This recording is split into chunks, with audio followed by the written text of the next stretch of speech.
You're online, searching for flights, maybe for a quick European getaway. Oh, yeah. And you find one. An amazing price, looks super cheap, you're excited, you click through, The excitement builds. and then bam, the fees start hitting. A bit for a seat, maybe more for a checked bag. And then what gets so many people that extra charge? Just for your carry-on, your standard little wheelie bag. It's a massive frustration. Yeah. And it's really become characteristic of many European budget airlines, hasn't it? This whole unbundling thing. Exactly. Where the headline price looks tiny, but they charge for, well, almost everything else.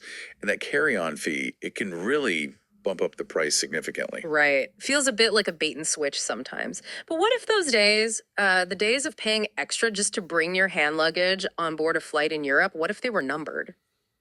Because that's exactly what we're going to get into today. There's a pretty big proposal moving through the EU right now that could make bringing a certain size carry-on bag free, like completely free. Yeah, it's a significant step. Yeah. Lawmakers actually voted in favor of this just recently, June 24th.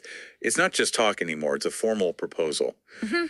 For consumer groups, this is, well, it's been on the wish list for a long time. Okay, so our mission for this deep dive is to really unpack what this could all mean. You know, for you, the person actually traveling, who is it going to affect? Why are they pushing for this now?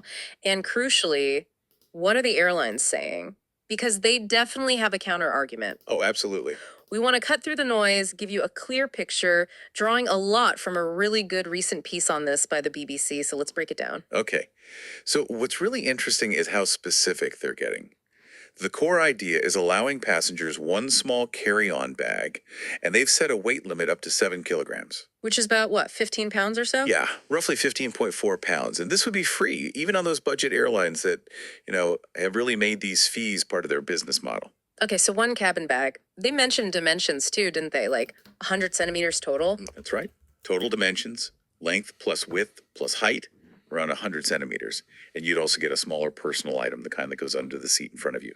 They've specified dimensions for that too, maximum 40 by 30 by 15 centimeters, all at no extra cost. That sounds pretty decent, actually. But hang on, couldn't the airlines just, I don't know, shrink the size of that free underseat item even more to make up for it if this goes through? That's a really good point. And it's something people are watching. The proposal is aiming for consistency, defining what a reasonable cabin bag is. Yeah.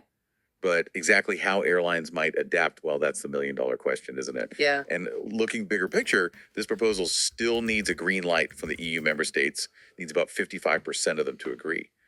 Negotiations are apparently kicking off this July 2025. So it's not a done deal yet? Not yet. But if it does get adopted, these rules will cover flights within the EU and also flights going to the EU and from the EU. So pretty broad coverage. Okay. So what's the big push behind this now? I saw a quote from Matteo Ricci. He's the vice chair of the EU's Transport and Tourism Committee.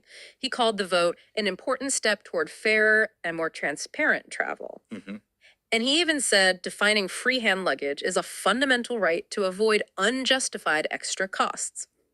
That sounds like they're really taking a stand. It is a strong stance. Yep. And it's not happening out of the blue. There's been building pressure. Airlines like EasyJet, Ryanair, Wizz Air, they've faced criticism for these fees for ages, often for how unclear they can be. Right. Remember back in late 2024, Spain's Consumer Rights Ministry actually fined 5 budget airlines, a huge amount, 179 million. Wow. Yeah, I remember reading about that, about 149 million sterling. Exactly, for what Spain called abusive practices. That ruling, plus constant campaigning from consumer groups and, well, just unhappy passengers, it really set the stage for this EU-wide push. The EU seems to be saying, okay, enough is enough with these confusing, sometimes hidden costs. They want to redefine what a basic ticket actually includes. That makes sense. But it's interesting, this carry-on thing, it's actually part of a bigger package, isn't it? The European Parliament is looking at a whole load of ways to boost traveler rights. It's not just about the bags. No, not at all. Yeah. It goes way beyond bags.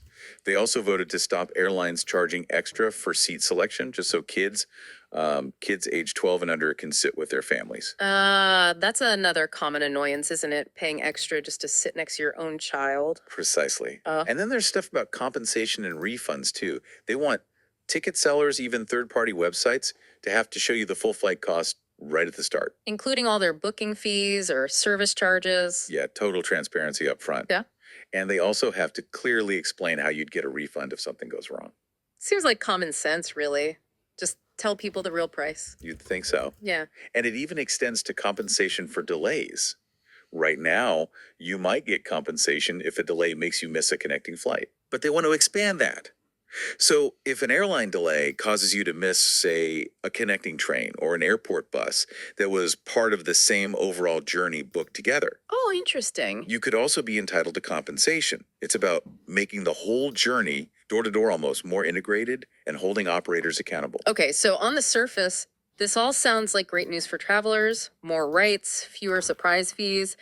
But like we said, there's another side to this. The airlines aren't happy, particularly about the free carry on rule. No, they're strongly opposed.